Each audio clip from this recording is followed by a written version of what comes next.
पत्नी ने ना जाने क्या किया था कि पति ने उसे एक के बाद एक कई थप्पड़ जड़ दिए। हमेशा हर सिचुएशन को शांति से हैंडल करने वाली पत्नी भी इस बार इतनी अशांत हो उठी कि उसने अपनी चप्पल ही निकालकर पति को दे मारी।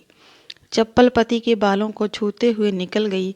ये किस्सा यहीं ख़त्म हो सकता था, मगर पति ने इसे अपनी मर्दानगी का विषय बना लिया और बाद में बात बद से बदतर होती चली गई। रिश्तेदारों ने भी आग में घी का काम किया।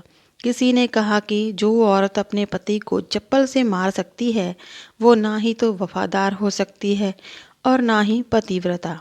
ऐसी औरत परिवार ही नहीं पूरे समाज पर कलंक की तरह है।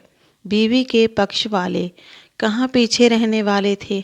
किसी ने कहा 21वीं सदी में भी जो स्त्री के साथ मारपीट करते हैं उन्हें तो जेल भेज देना चाहिए।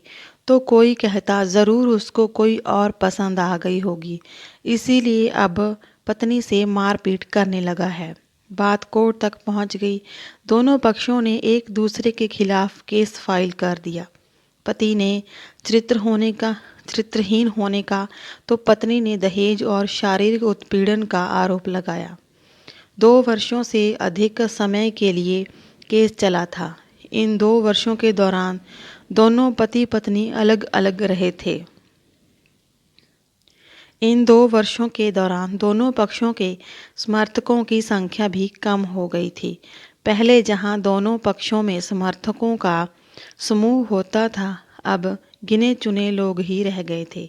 पति और पत्नी दोनों की आर्थिक स्थिति भी इस समय के दौरान नीचे गिर चुकी थी।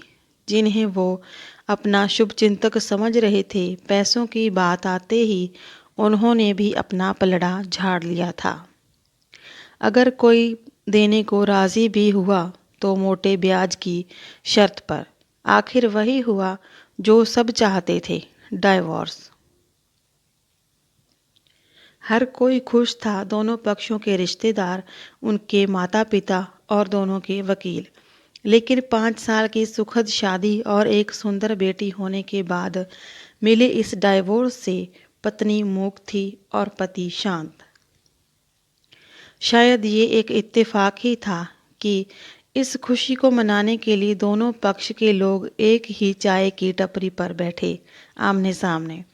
इत्तेफाक इसीलिए क्योंकि ज़्यादातर लोग जो एक दूसरे के विरोध पक्ष को सपोर्ट कर रहे थे वे एक दूसरे को अच्छे से जानते भी नहीं थे। पति पत्नी भी इन सभी से दूर एक दूसरे के सामने मेज पर बैठे। पत्नी ने पति से कहा, अब तो खुश होगे ना, तुम्हारे मन की जो हुई है मुबारक हो। तुम भी तो आज जीत गई हो, मुझसे तलाक तो तुम्हें भी मिल गया है। कॉन्ग्रेचुलेशन टू यू टू, पति ने कहा। तलाक को तुम जीत का प्रतीक समझते हो? पत्नी ने पूछा। पति चुप रहा। थोड़ी देर की शांति के बाद पति ने कहा, मुझे तुम्हें 5 लाख रुपए अभी और हर महीने 8,000 देने का आदेश है। अभी मेरे पास पैसे नहीं हैं, इसीलिए मेरा जो सिटी में फ्लैट है उसे तुम्हारे नाम कर देता हूँ। पत्नी बोली, लेकिन उस फ्लैट की कीमत तो 18 लाख की है। हाँ, लेकिन हमारी बेटी तुम्हारे साथ है और आगे जाके उसके खर्चे भी बढ़ेंगे, तुम्हें थोड़ी आसानी होगी, पति ने कहा। नहीं नहीं, मुझे सिर्फ 5 लाख ही देना और तुम हर महीने 8,000 तो देने ही वाले हो, मैं मैनेज कर लूँगी। अगर 5 लाख नहीं हैं तब भी कोई बात नहीं, पत्नी बोली। दोनों फिर से शांत हो गए। पति सोचने लगा, कितनी भोली और समझदार है ये औरत, जो कुछ समय पहले तक मेरी पत्नी थी और अब अनजान। ये वही है जो कम से कम खर्च में घर चलाती और पैसे बचाकर मेरे जन्मदिन और बर्थडे पर हमेशा मेरे लिए नए कपड़े खरीद लाती। कभी बीमार भी हो जाती तो पैसे बचाने के लिए मुझे मालूम न होने देती और घरेलू नुस्खों से अपना इलाज कर लेती। मगर घर में कोई और बीमार होता तो तुरंत डॉक्टर के पास लेकर जाती। मेरी ही मति मारी गई थी। मैं ही अपनी झूठी मर्दानगी के चक्कर में इतनी बड़ी गलती कर बैठा।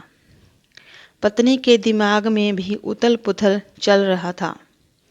अभी भी वैसा का वैसा ही है।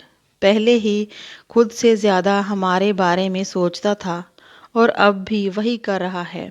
ये वही आदमी है जो मुझे एक्सीडेंट से बचाने के लिए खुद मोटरसाइकिल के आगे कूद पड़ा था और अपनी उंगली तुड़वा बैठा था। पता नहीं कौन सी मनहूस घड़ी में झगड़ा कर बैठी।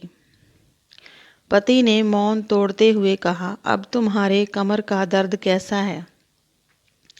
ज़्यादा तकलीफ तो नहीं होती? पत्नी हल्का सा मुस्कुराई और बोली, अभी भी होता है, अब तो पेट में भी क्रैम्प्स उठते हैं।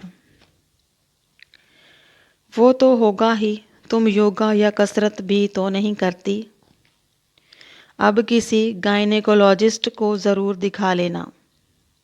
पति ने कहा, तुम बताओ, तुम्हारा अस्थमा कैसा है अब? क्या अब भी दौरे पड़ते हैं? पत्नी ने पूछा। हाँ पड़ते हैं, पहले से ज़्यादा, क्योंकि अक्सर इन्हेलर भूल जाया करता हूँ याद दिलाने के लिए, तुम जो नहीं हो अब। पति बोला।